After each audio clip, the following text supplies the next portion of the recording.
Ka nisur mëngjesin e sotëm procesi i votimit në kuadër të referendumit të organizuar nga Partia Demokratike e Shqipërisë për kryetarin e PDSH-s me të vetmin kandidat Sali Berisha. Procesi i votimit ka nisur në orën 8 dhe do të vijojë deri në orën 18 në të gjithë qendrat e votimit të ngritura në degët e kësaj force politike në vend. Ashtu si në të gjithë Shqipërinë, edhe në qarkun e Fierit pritet pjesëmarrje e konsiderueshme antarësisë demokratike. Në degën e Fierit, sipas kryetarit Ardian Ferro, janë 1750 antar në listë aktive, ndërsa pjesëmarrja e pritshme në votime llogaritet rreth 70%. Në Mallakastër, dega numëron 600 antar dhe pritet të votojnë mbi 60% e antarësisë. Në Patos, kryetari i degës Pëllum Hoxha bën me dije se lista përmban 620 antar, ndërsa pjesëmarrja e pritshme është rreth 60%.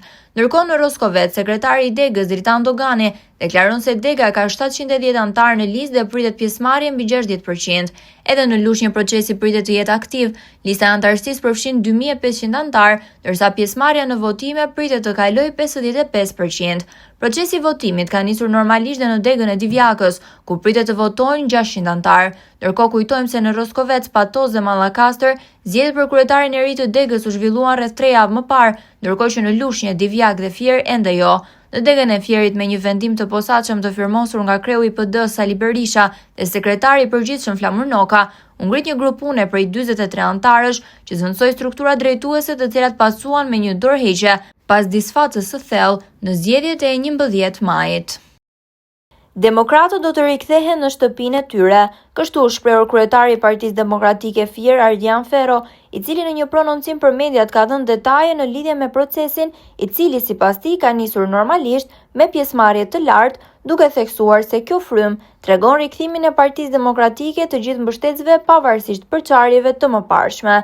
Ferro ka pohuar gjithashtu se vihet re rikthimi i besnikëve, veçanërisht i mbështetësve të Bashës, çka tregon se edhe dega e Fierit do të rikthehet normalitetit pas problemeve të shumta, veçanërisht pas disfatës së zgjedhjeve të 11 majit.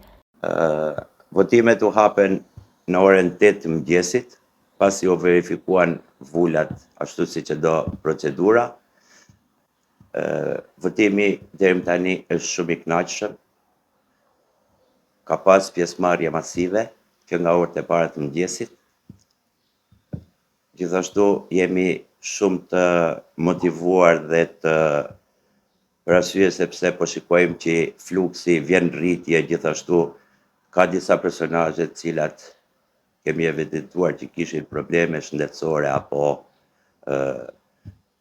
çmeta fizike. Megjithatë, në këtë referendum populli i Fierit po tregon veten që është që është popull demokrat dhe është mbështetje të profesor doktor Sali Berishës. Deri tani çdo gjë ka vajtur shumë mirë. Njerëzit votojnë qetë, pa probleme nga ana teknike dhe besoj që fluksi do jetë akoma më shumë rritje, sepse parashikojmë që të ketë një fluks në këto zgjedhje, në këtë referendum. Zakonisht, do thënë, nga viti 2013 deri më sot, në çdo zgjedhje që është bërë, votues kanë qenë nga 800 deri 1200 antar dhe presim që ky fluks të rritet akoma më shumë. Ndërkohë, ajo se çfarë vihet re në orët e para të votimit të ditës së sotme është prania e besnikëve të Berishës, të cilët e shohin figurën e tij si një emblem të pazvendësueshme. 72 vjeçari Beqir Shkrela ka marrë rrugën nga Libofsha vetëm për të votuar Sali Berishën. Nga rreth Libofsha.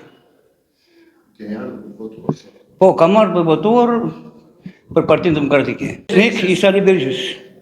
Një tërë që kur u kthye sistemi, deri sot unë nuk kam dëshuar asnjëherë. Më kanë dhënë shumë gjëra pozitive të tjerë, na t'japim lek, na kështu, kthe ende, jo.